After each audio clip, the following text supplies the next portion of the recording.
Hello, everyone. In this podcast, we will be discussing sensitive topics such as sexual assault. It's important to take care of yourself while listening. Some suggestions are listening while you're in a healthy headspace or knowing who you can reach out to if you become upset. Our 24/7 helpline for crisis calls based out of Central Florida is 407-500-HEAL. By contacting the national hotline at 1-800-656-4673, you can get support and learn about your local resources. There's always someone ready to help.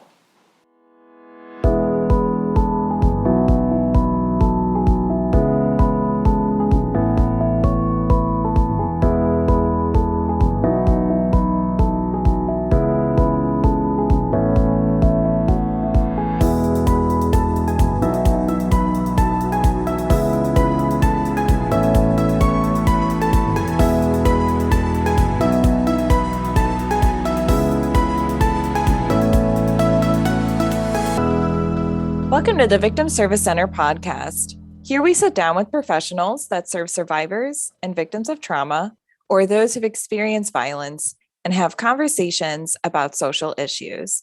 This week, we are talking about pronouns and terms.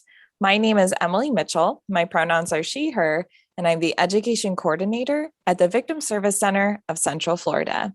With me today, I have Ace Davis. Ace uses he, him pronouns and is a 29-year-old transsexual man who grew up in Maryland. He is currently living in Orlando by way of Philadelphia. Ace is so proud to be able to work in the LGBTQ plus community and is grateful that he can share the knowledge he has gained throughout his transition. So Ace, thank you so much for being here today. We're so excited to have you. Thank you for having me. And I also have returning Kevin Fox. Kevin uses he, him pronouns and is a victim advocate in an adjunct position with the VSC and Zebra Coalition serving survivors in the LGBTQ plus community.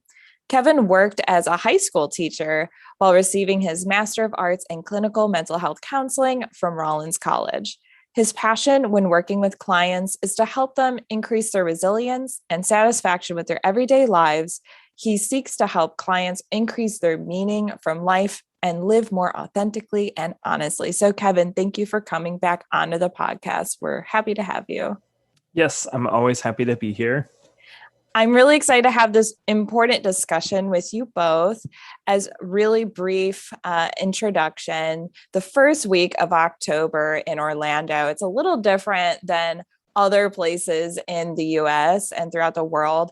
The first week of Orlando is Pride in Orlando. And actually this year, October 9th, is Orlando Come Out with Pride. And in its honor, we wanted to host a discussion about the LGBTQ plus community. So as many of you may already know, we often talk about LGBT plus community on this podcast in an effort to raise awareness to the barriers and issues those that identify within the community face, as well as the resources available to them. So I think a subject that people can get really confused on a lot when I have these conversations is pronouns. So today we have an amazing individual from Bliss to talk a little bit about their organization. We will also be defining different terms and talking about pronouns, why language is important, and further action that needs to be done for the trans community and beyond. So with that, I'd love to start off with you, Ace. Could you talk a little bit about yourself, Bliss, and the work that you do there? Sure. So at Bliss Cares, our goal is to eradicate HIV, STDs, and hepatitis in the Central Florida community. So we do all of those things regardless of someone's ability to pay. So we really are there to help folks that are insured, underinsured, and some folks that are uninsured. So we're a hybrid company. We're actually a nonprofit that's mixed with a for-profit. And so the for-profit side is the doctor's office, where we treat all of those things. And then on the nonprofit side, we actually are the ones that are able to help those folks that need assistance with the cost. And also we're able to redistribute funds into the community. So different community-based programs like our great program Transformation, where we assist trans folks with becoming leaders and also with their name change. That's incredible, because I know that that process can be really, really expensive, right, for trans folks? It's very expensive. So in Florida, it's right around $413 to change your name. And then you also have to pay for fingerprinting and background check, which is separate. That is, I've done a few counties, most of the counties in Central Florida, and they really range somewhere between $50 to $65 on average for the fingerprints and background. Now, with the actual court cost of $413, there is an option to file for indigent status, in which case they would potentially waive that entire cost. And that would be based off of things like your income versus debt ratio, essentially. They don't really release the exact data on how they get to that number, but that's basically what it is. And then, unfortunately, the fingerprints and background check, that cannot be waived. So that has to be paid for regardless. And then can Bliss Cares help with navigating the justice system at all? Or is it kind of difficult to go to court and change your name? Or is it really just the fees that you help with? So in my role specifically, I actually go, so if someone goes through our program, and then once they graduate, and in order to graduate, they have to attend all sessions with the exception of they can miss one session. And so as long as they graduate, then I actually go with them to the courthouse to submit the paperwork. And let me backtrack a little bit. We actually have someone, an attorney that comes in and speaks in the session, the last session we have. They go over every single page of that paperwork to change your name. If you have any questions, they're willing to answer them. And then after that, I take them over, typically do fingerprints, background check in the morning, and then the afternoon, I take them over to the courthouse. Now, they go to the actual court date themselves, unless they say, hey, I'd be more comfortable if you came, in which case I would. But typically, I'm just there for the filing part because that's the part that can sometimes get a little confusing and a little scary, really. That is incredible work that you all do. So thank you so much. I know that just sounds really complicated. So I'm really glad that Bliss Cares exists and is able to assist trans folks with that process. Do you all help with the transition process as far as, medication and things like that? Sure. Yeah. So, first and foremost at Bliss Health, specifically the healthcare side, we are really, again, our goal is HIV, hepatitis, and STDs. And so with the trans community being in the top 3 in terms of contracting HIV in their lifetime, we really are focusing on making sure that we, again, eradicate the disease. So in order to be a patient here, you would have to be receiving treatment or prevention for HIV. And so if someone were interested in receiving HRT in combination with one of those things, then absolutely we could provide those things. And we also, based off of income, assist with the cost of the medication as well. So yeah, and then as far as other things go, more like surgeries and things, if someone's an established patient here and they speak with their provider and they think it's the right thing, then we can certainly write letters for surgery recommendations and things like that as well. That's incredible. Thank you so much for all that you do and for sharing all of that. I think that's super vital information for people who are in the trans community that are looking for that support. Shifting gears a little to the kind of meat of the topic today, I typically like to start off with some definitions. And like I mentioned in the intro, pronouns can be something that people trip up on. So I'd like to kind of take some time to define what are pronouns and what are some examples. Pronouns, I guess you could define them kind of differently, but really pronoun is just the informal term in which you're referred to. I guess if I used an English teacher definition, right, like he, she are the ones that we most often think of, as well as they, them, and a lot of new pronouns that have been created as well to include people of different gender expressions and identities. Like zier is one that is used. I don't see it too much in Florida. I know up north it's used a bit more often, but it's just the way in which you are referred to if someone's not using your actual first name. And it usually has some kind of gender connotation to it, though not always in the case of like non-binary individuals, if I had to roughly define it. Yeah, I could hear your high school teacher coming out. Yeah, no, I think that's a great definition. And I think that I've noticed some people actually list maybe she, they, or he, they. Could you talk a little bit about this? Yeah, I think so. In my experience working with clients and also just knowing people personally, it's almost an indication of, well, it's an overall indication of how they identify. But also it's letting us know if someone says like, hey, my pronouns are she, they, or he, they.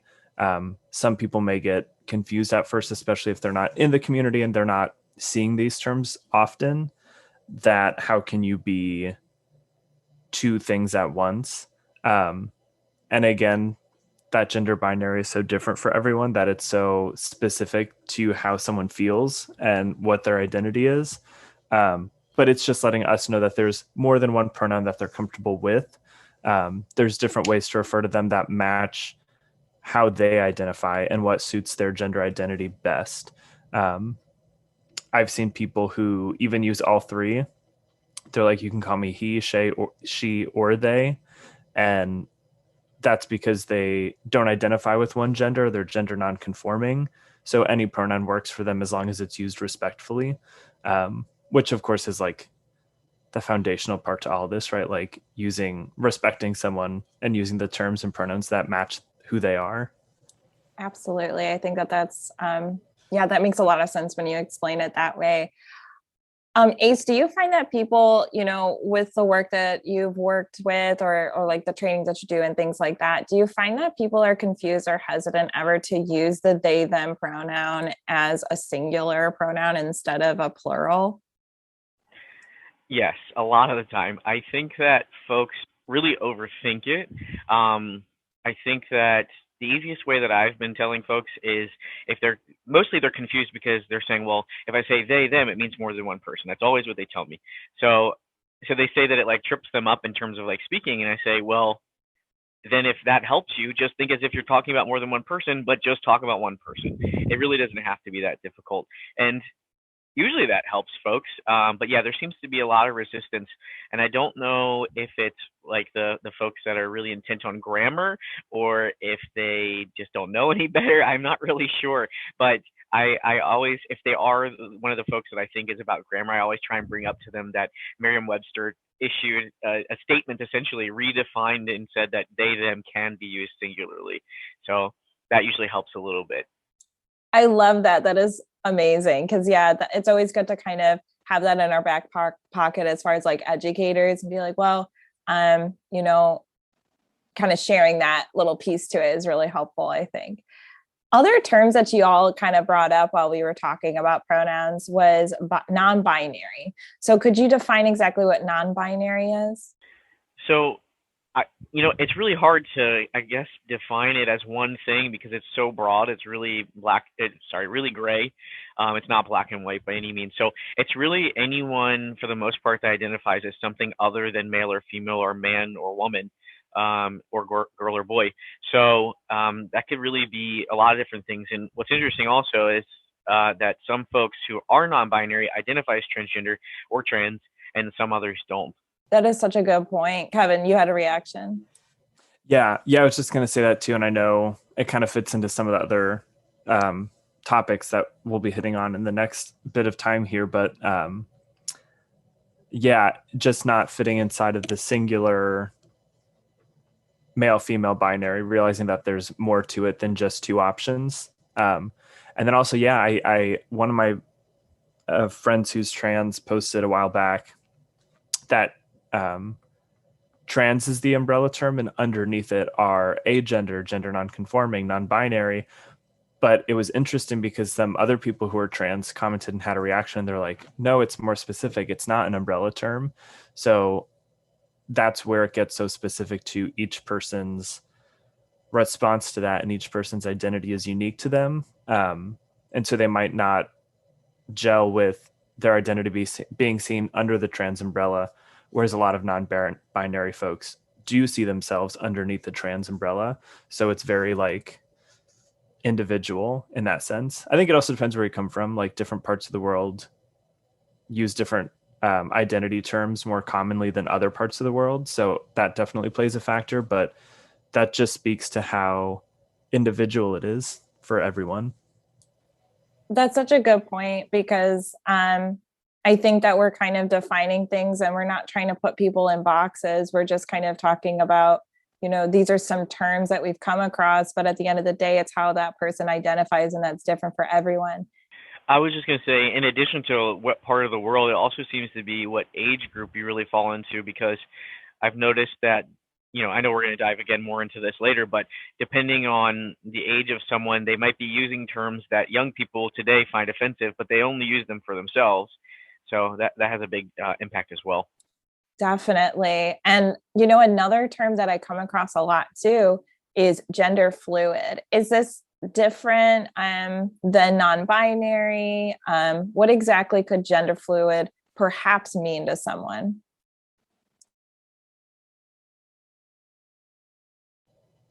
Fluid, from my interactions, differs in non-binary. So non-binary is more the same every day. Like, I am non-binary. I am not identifying or conforming to the roles of male or female. And that is a constant. And then fluid is that it changes. Some days they might express themselves in more of a masculine way, and other days more feminine, kind of depending on how they're feeling on a given day. So fluid, from what I've seen, leaves more room for flexibility and change, whereas non-binary is more of a constant. Like, I'm non-binary, neither male nor female, and that's how it is every day. Whereas fluid might be like, today I'm feeling more he, they. Another day they might be feeling more she, they. I think that's a great way to kind of explain it. And of course, at the end of the day, it's how that person identifies, but it's just helpful to kind of know that these different, identities exist, and learning a little bit more about them. Are there any other terms that you find people in general get confused on that you'd like to define? Well, I found recently that I feel like when I was I'm 29, like you said, but I feel like when I was in like middle school, people would use genderqueer a lot, and then it kind of, at least in the community that I was around, kind of dropped off of use. But I found that it kind of has resurfaced a little bit since people have reclaimed queer in general. Folks seem to be using genderqueer more frequently as well. And to my understanding, genderqueer really is pretty similar to gender fluid, I would say, and the folks that go a little bit back and forth, or it's less consistent, I guess. Yeah, that's what I've been hearing too. A lot of people are identifying with the queer term, and it could mean a lot of different things, but I've heard that maybe there's so much pressure to be like, well, what's your identity? Which of the LGBTQ plus are you? And I think a lot of people are just maybe like, I'm queer, I'm just me, right? So that's what I've been seeing as well. Have you seen that as well, Kevin, with your clients? Yeah, queer as a term is definitely being used much more as a kind of coverall for somewhere within the queer community, really just to describe like my gender identity or my sexual identity is not the norm, without having to specifically define it or say it or disclose. It's just part of the queer community. That's all. They don't owe you any more of an explanation than that. And it also just makes it easier, like than giving, a whole long explanation. So it can just make things simpler, and it doesn't really make a difference, right? Like, for me to know specifically what you like or how you like, that doesn't really matter in my getting to know you. If you just say you're part of the queer community, that's enough. But I definitely, I'm trying to think too. There just are so many terms that are different. And Ace, not to call you out, and I know you use the word transsexual, and that some people have a very negative reaction to, and that's also super generational. So, because some people hear that and they are like, we don't say that anymore. And I'm like, well, a lot of people do. And that's, again, where it's the individual. I don't know if anyone's ever like had a reaction to that. So I've never had anyone having a reaction necessarily to well, that's not true, I guess. I have had folks through social media comment on things when I say that I'm a transsexual male, kind of attack it a little bit and say that it is offensive. But like we've said over and over again, really in this podcast, is it's all up to you as a person. And I will never use that word about someone unless they explicitly say that's what they identify as. And usually I'm not really going to talk about them being trans anyway, so I'm probably not going to use it about them regardless if they say it's okay or not, really. But you know what I mean? So yeah, I've definitely had folks that have some resistance to that term. And again, just like you said, it seems like the folks that are older, those are the terms that they're using. And I know earlier you mentioned that it kind of depends on the part of the world. I've noticed that in South America specifically, even Central America as well, they still very much use transsexual. It is the kind of the default. They're not really using trans or transgender. They just are primarily using transsexual. So I find that interesting as well. I personally identify, it's not that it's that I don't find that trans is really as descriptive as it needs to be about my identity, because of, to me, it is an umbrella term, just like you said. So I don't find it to be descriptive enough to describe my actual lived experience and my identity. So I go with transsexual because it's, by definition, is someone who goes, from one sex to the opposite, and that's it. You know what I mean? I fully identify as male, to me personally, I have fully transitioned and completed my transition to me. So. Yeah, I think that this is just bringing up once again that people have a right to identify how they would like to identify as. So I really appreciate you kind of bringing in that other perspective and sharing that a little bit about your journey and your identity. This kind of goes really well into the next question here, is that there might be some outdated terms that aren't appropriate for people to use outside of the community, right? So what are some of those outdated terms? And do some people within the community still use some of those terms? I think we started kind of talking about it, but what are some things that maybe absolutely not, if you're not within the community, this would just be offensive? Oh, like bad terms? Yeah, there's a lot. There's even some that aren't bad, but people another example when we were just talking is one of my previous professor's wives is older, and she identifies as butch. She doesn't say lesbian. She just says, I'm butch, and presents in more of a masculine way. And again, that's a term that people sometimes have a negative reaction to because they think it's more of a stereotype than an identity. My favorite, and but a lot of gay men are using the word fat again, only with each other. And that's if anyone else were to say it, it's starting a fight. But I am hearing it all the time now in a very funny kind of colloquial way with one another. And I feel like that's only within the past couple of years I'm hearing it used a lot again. Not even past couple of years, past 5-6 months. So that's interesting. That's different. Yeah. Wow. Ace, do you have any terms I know that you do some trainings as well. Are there some terms that you wanted to share that you're yeah, if you're not in the community, this would just be outdated and offensive?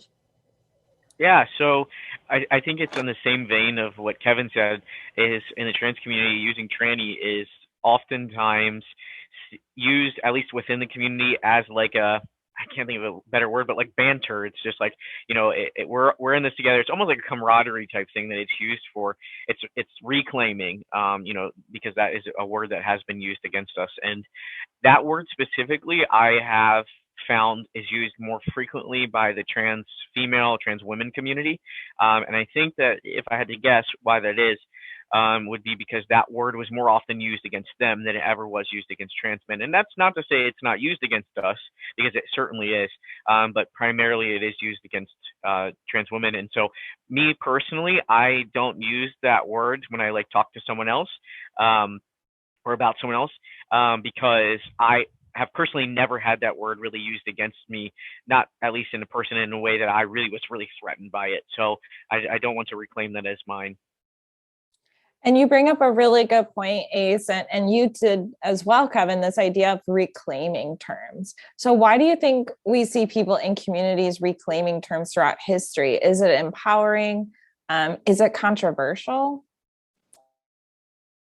I think so, but like, I love it. Like when you can take the power back from people who have taken it away from you for so long. I mean, even like within the queer community, a lot of people use like, oh, hey, queen. And that used to be bad. Like, and I forget that that's bad because now it's only ever empowering.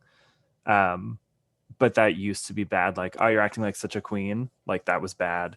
Um, One of my favorite drag queens, Trixie Mattel, when she talks about the story of how she got her name, is because her dad would make fun of her and call her such a Trixie when she was growing up because she was, I say she because I'm talking about her in drag, but he's a he out of drag,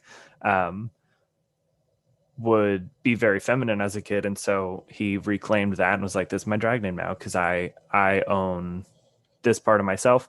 So I think anytime like, hey, queen, hey, girl, what's up? Like, I even got into a debate once with one of my professors in college because she was like, I disdain the B word. This podcast, kids might be listening. She's like, that should never be used because it's offensive to women.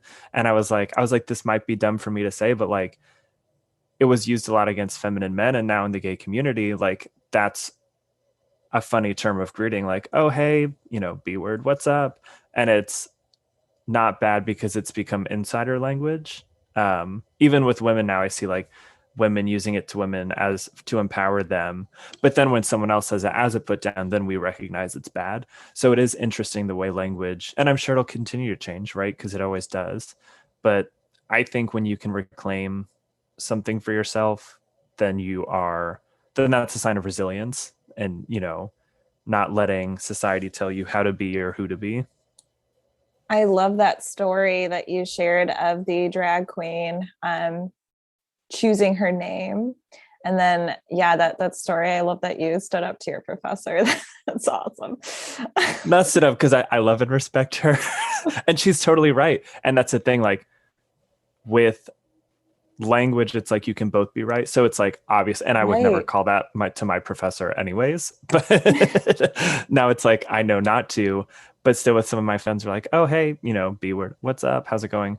Or hey, queen, and it's not bad. It's fun and we've taken it back. Right. And I think at the end of the day, if someone shares with you like, hey, I would appreciate you not using that term. For sure. I mean, that's really it, right? Yeah. And that, again, going back to like at the end of the day, people might identify as something that sounds questionable to one person, but if it's what makes them comfortable and valid, then respecting that. And then again, also not using some terms in their presence if you know that invalidates them or causes them distress. And I feel like the word queer is kind of, it's continuing to evolve, just like all words are really. But that one's the one I find most interesting because I find personally that the word is, I think historically it was obviously used to be offensive, and then it kind of was used within the community exclusively, like Kevin had mentioned the F word being used. But I find that more recently people are okay with folks outside of the community using queer about them. So it's like it's evolved into being really not offensive to most folks. So it's just used in general. So I find that interesting. Yeah, it's important to kind of keep up to date and just keep listening to people and sharing kind of what's important to them and what is offensive, what isn't, and just listening and taking the accountability of if you make a mistake and someone shares that was harmful, then just apologizing and not doing it again, right? Yeah, it's all about context. Exactly. Yeah. And another piece of this too is we talk a lot about using someone's correct pronouns, right? So why is it important and essential for the trans community that we use their pronouns? Well, over the last, I'd say, year, it's gotten better. But in terms of before that, people were saying preferred pronouns. Like, what are your preferred pronouns? And so I just want to start by saying they're not preferred. They just are what they are. They are your pronouns. That's it. So I think that it's just validating that you see the person as who they are telling you they are, because that's who they are.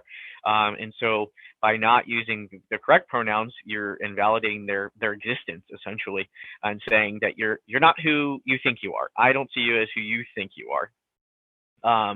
And so I think I think also some people use it if they use the wrong pronouns as a I can't think of the word, just like as a jab. They use it against somebody. And I've actually heard people in the community using the wrong pronouns about other people to actually really like a dig at somebody. It's like they have nothing else to say bad about the person, so they just use the wrong pronouns. So yeah, I think it's just really about making sure that you're acknowledging that you see the person as they are, and just that's really it. I love that. And I also wanted to ask too, what would you want individuals who identify as cisgender to know about the impact of using correct pronouns? Kind of this idea of, maybe I've heard like the term gender euphoria, for example. Sure. So, alternatively, obviously, most folks have heard of gender dysphoria as well. So, in the case that someone's misgendered, that would possibly invoke those feelings. So, not all trans people experience gender dysphoria. Some folks do. But really, I think I know I'm kind of going off a little bit, but really what people are looking for in terms of if someone's trans or non-binary or gender non-conforming is, are you experiencing gender euphoria by being yourself?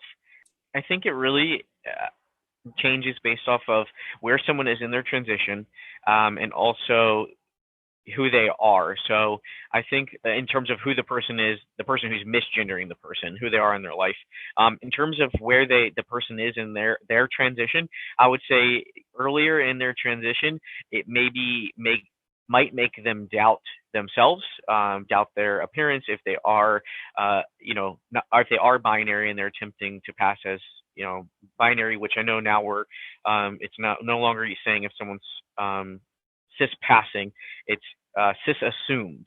So it's like it's reversing it. So it's saying like I don't have to do something for you. You assumed I was cis. I wasn't doing anything to make you think I was cis. So that's interesting as well. But I think really, if someone's earlier in their transition, it might make them question themselves. But if they're further along in their transition, I think more often than not, it's if they are someone who's cis assumed, then it's almost like calling someone out saying, hey, I know you're trans, so I'm going to misgender you.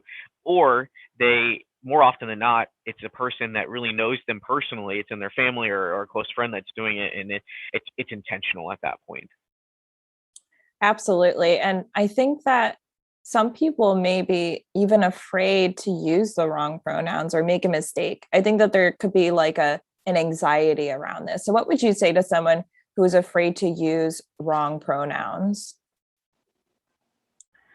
My suggestion would be I know we've talked about this many times, but to introduce yourself. If you don't know the person, just introduce yourself with your pronouns.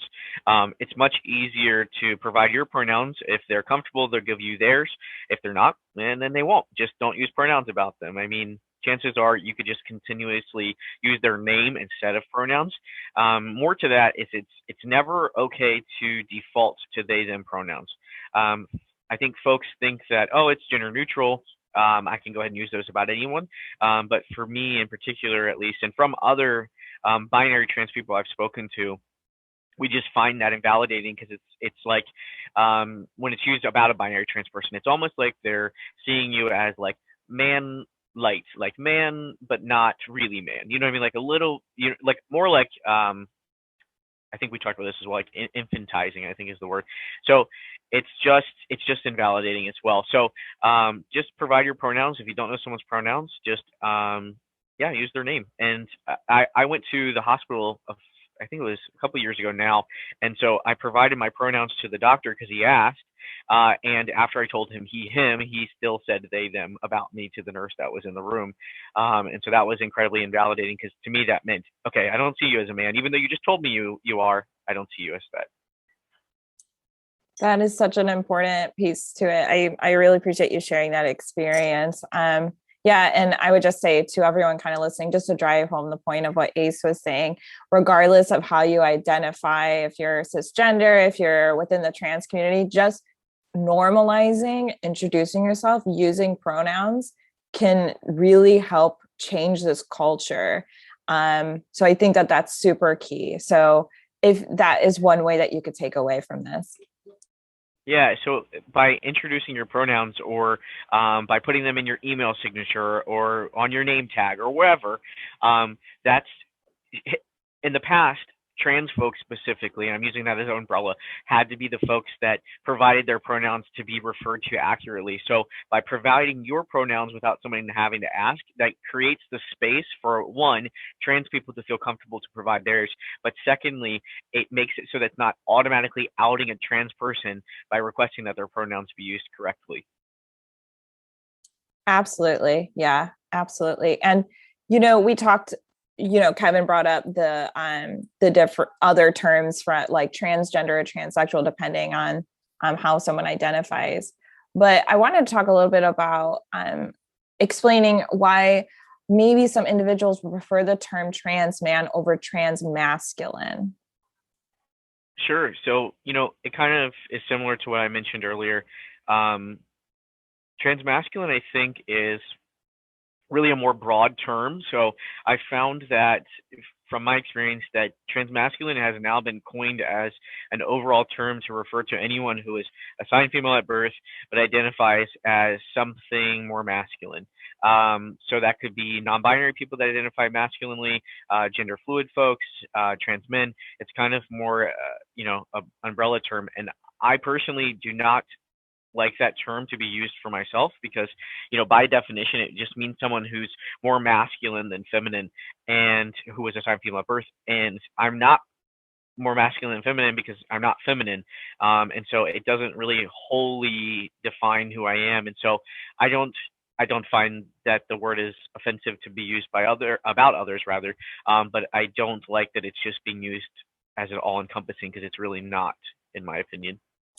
Right. Yeah. Kind of going back to the main theme of this, which is, validating people's, whatever they identify as, and also understanding where people are coming from as far as these terms kind of come with a lot of different emotions with them and a lot of importance to people, and just really listening to the impact of our language when it comes to speaking with individuals, and just at the end of the day, respect and what people would prefer to be referred as. Yeah. I don't really have a reason as to why I think this is. It's kind of just something I've noticed is that trans women, I find, use trans feminine less than the trans male community or transmasculine community is using transmasculine. I have no idea why that is, but I find that interesting. That is really interesting. Yeah, that's a really good point. I had never thought of using the term trans feminine. I haven't heard it. Yeah. I've only heard trans women. Yeah. It's not really used very frequently. And I could speculate, of course, as to why I think that is, but I don't really have something that I feel so confident in terms of the answer that I would want to share anyways, because it's all really speculation, Right. Yeah, that's a really good point, though. I haven't heard of that. I wanted to also ask, and this is for anyone. So I think through the Zoom and other platforms, as we're kind of in this virtual world, it's super easy to just in your little name, just put she, her, or he, him, or they, them, whatever. Do you think that this is actually becoming, because of this, we're seeing kind of a shift in the culture of normalizing using correct pronouns and sharing your pronouns regardless of your gender identity? Yes, I think so, or at least I'd like to hope so. Especially in the way that Ace was describing earlier, where when it becomes normal, it doesn't turn into just asking people and potentially outing them or making them feel uncomfortable. Like, oh, let's ask this, right? Because then we play into stereotypes. Like, let's ask this trans-looking person what their pronouns are, but not anyone else in the room. So if we can just make that part of how we speak, I think that would do wonders for the community, like all of like the world, because we're just recognizing that provides a safe space for anyone. And also because you can't tell by anyone's appearance what pronouns they use. So by making it a safe space in all occasions to ask, we open the door for everyone to be comfortable expressing themselves and feeling supported. Absolutely. And yeah, just like normalizing, introducing yourself too. We kind of talked about how we can like this kind of shift in, like you mentioned, Ace, in the email signature too, just like something so simple that you can do that can kind of shift this culture, and then moving it to real world interactions, in-person stuff, I should say. We can essentially be like, hi, my name's Emily. I go by she, her pronouns. Nice to meet you. That I think immediately would make someone feel like, oh, normalizing it. And then also anyone within the community would be like, oh, this person's a safe person. They'll understand. They understand what pronouns are when it comes to this kind of conversation. But with that, I'd like to kind of shift as what are the next steps as far as progress for the trans community? What do we need to be doing better for the trans community as a society? I would say my first and biggest suggestion is to educate yourselves, especially like the cisgender community, is that so often cisgender people think that trans people have to provide that sort of training to them, or that they have to make themselves available, and we don't. It's not our job. We don't have to put out the labor to teach anyone anything. If you go online and you look something up and maybe you're still a little bit confused, and you came to me and said, hey, you know what, I really did my research. I found a couple of sources, but I'm still a little bit confused. Can you help me understand this a little bit better? I would absolutely be understanding. I'm not saying everyone wants that, but me as a person, I'd be okay with that. As long as I knew that you were putting in the work and weren't expecting me to do all the labor for you.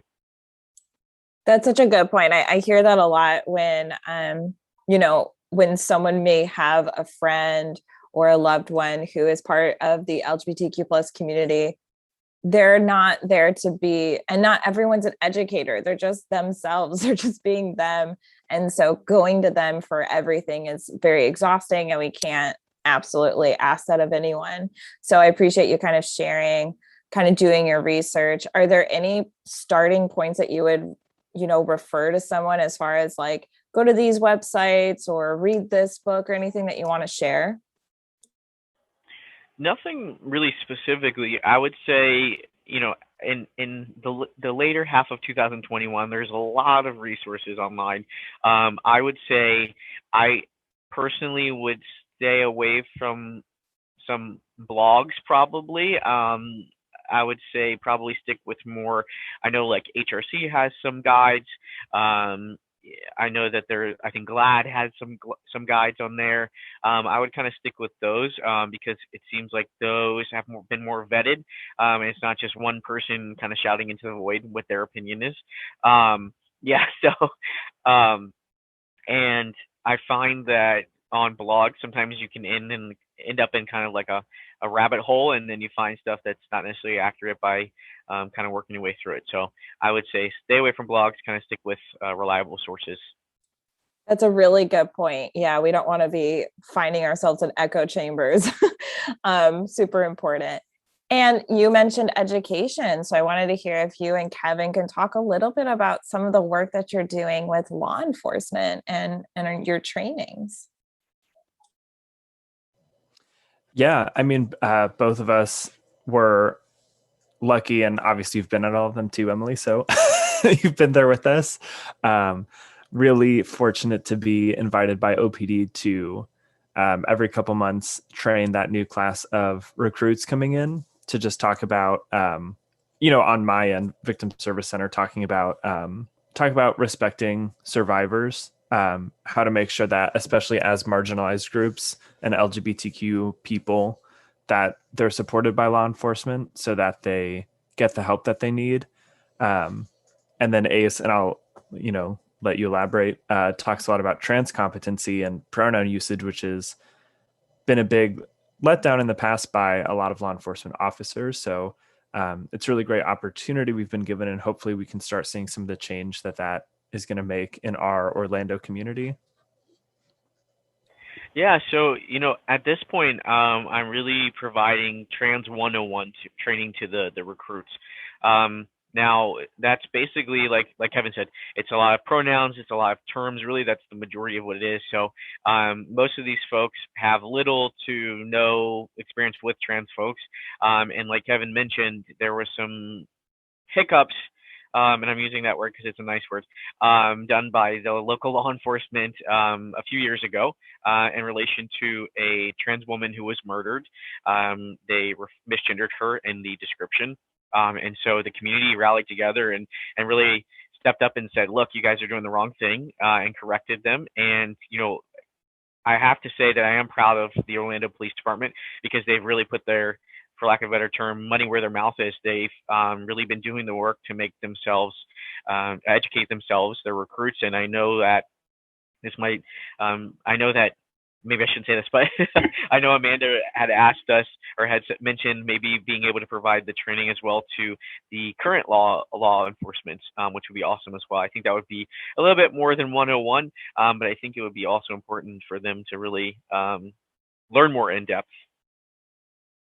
Yeah, just opening the conversation and hosting these really important topics to avoid things like re-victimization. So I don't know if y'all just kind of at the end of this here, if you could just talk a little bit about maybe what re-victimization is. Maybe you've worked with your clients, Kevin. Have you come across this a lot when there's misgendering or things like that after they've gone through a trauma, how that could be really impactful as far as kind of what happens after?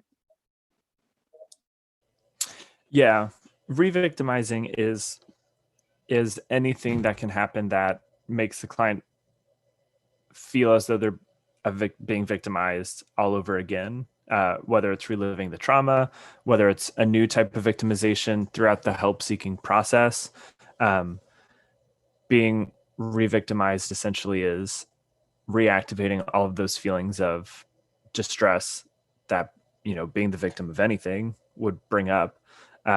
So, in the cases of what we're trying to work with law enforcement about, it's using the correct pronouns, starting by believing the victim in that time of need and distress so that they continue to want to seek help.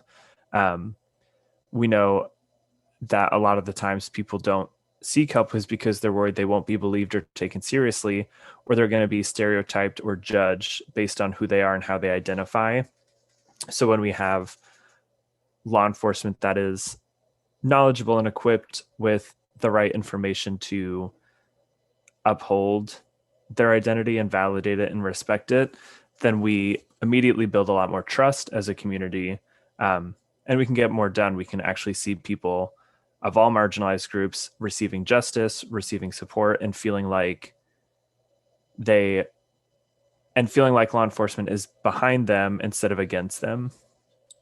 Yeah, I think that I just want to thank you both so much for the amazing work that you both do to kind of start that process and continue it, I should say.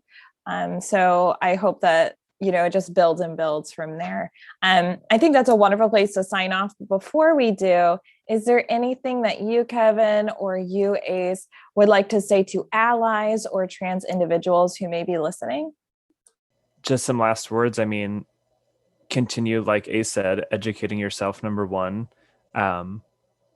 People like us, like all three of us, are out there in the community all the time providing education that is free, and can help you be a better ally to all queer people. So the resources are there. So when in doubt, seek it out. I just made that up. But it rhymes, so it sounds like it's official. I love it. That was now official. When in doubt, seek it out. But that's really where we're at, do the three of us in this podcast. Yes, we've taken it upon ourselves where our job is educating people. And so we are three people that are probably always, unless we're like out and about having, at a bar, don't ask me to educate you then. But, we're here to provide that support and point you in the right direction. So while it is not everyone's job to be your educator, there are a handful of us that take on that mantle and that role. And we're always happy to help. So you're never short of resources here in our community. So continue learning, continue growing. And when the inevitable moment happens, because we're not perfect, that you use the wrong term, apologize and move on. It doesn't make you a bad, vindictive person. We're all going to do it at some point or another. So apologize, learn, correct yourself, and move on. And it'll be okay. I love it. Ace, do you have anything that you wanted to say before we sign off? Yeah, I guess just more to what Kevin was saying is that I am available if anyone wants to provide trans competency training to their organization or to where they work, anything like that. And as far as to the trans community goes, I'm here at Bliss. If there's anything that you need, I will, do everything that I can to attain that for you. So come find me if you need me. Thank you both so much. And thank you for listening to the Victim Service Center podcast. The VSC is a nonprofit organization that provides free, confidential counseling services for victims of any kind of trauma in Central Florida. To learn more about our services, please visit victimservicecenter.org. And to everyone listening, healing is not linear and you are not alone. And thank you so much, Kevin and Ace, for joining me today. Thank you. Yeah, thanks for having us.